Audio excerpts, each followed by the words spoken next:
December 4, 1971. The Thar Desert. Silent. Endless. This small post, Longewala, was the edge of India, manned by barely 120 men. Beneath the deep desert night, the earth began to whisper. Not the wind, but the sound of an approaching storm. A metallic, growing rumble. The darkness was closing in.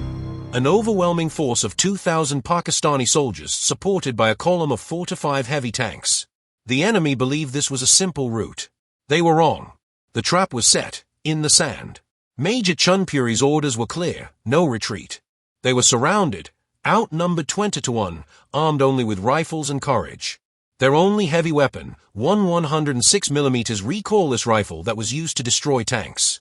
Major Chunpuri reported everything about the situation to the nearest airbase to call for help, but the Air Force couldn't do it in night time. Seeing this worsening situation, Major ordered his troops to get positioned along the trenches they dig near their camp and be ready for every situation that can happen. Soon as the Pakistanis began firing, the Indian Army didn't move back and retaliated every bullet the enemy fired.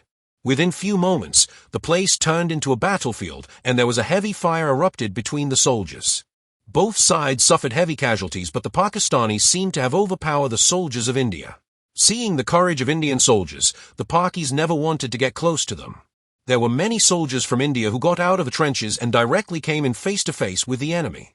At last, the Indian Army used their couple of machine guns that they only had on the enemy to conquer over them, destroying tanks and their willpower. The last thing remaining with them was the mortar that they used to destroy far-away moving tanks and Pakistani officers.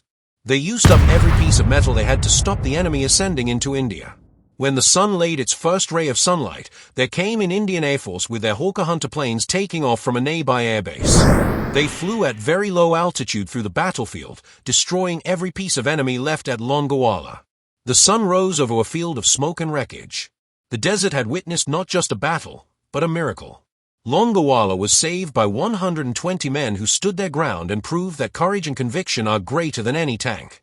The every breath of a soldier leads to the swirling of his country's flag.